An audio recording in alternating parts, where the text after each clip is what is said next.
Hi అండి, ఎలా ఉన్నారు అందరూ? ఈరోజు పూజలో నేను అక్షంతలు ప్రిపేర్ చేస్తున్నాను పూజ కోసం.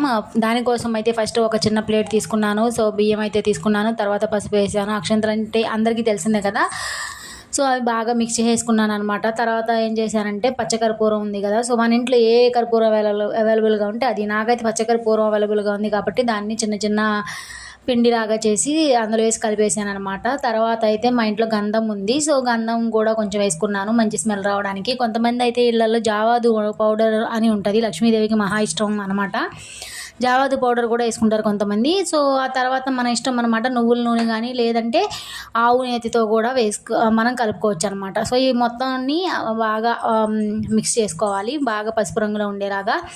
ఆవు నెయ్యి ఎందుకు వేయడం అంటే ఎక్కువ రోజులు నిల్వ ఉండడానికి. మనం తయారు చేసుకున్న అక్షంతలు కనీసం 10-20 రోజులు కూడా నిల్వ ఉంటాయి ఆవు నెయ్యి వేయడం వల్ల.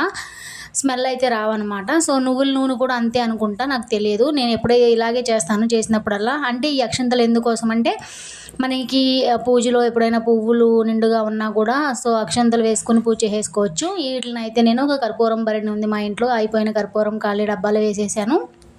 ఇంకా వీటిని స్టోర్ చేసి పెట్టుకుంటాను. ఆల్మోస్ట్ 10 to 20 డేస్ వస్తాయి అనమాట. వీడియో నచ్చితే ప్లీజ్ లైక్ చేయండి, షేర్ చేయండి, సబ్స్క్రైబ్ చేసుకోండి. Thank you. నెక్స్ట్ వీడియోలో కలుద్దాం. బాయ్.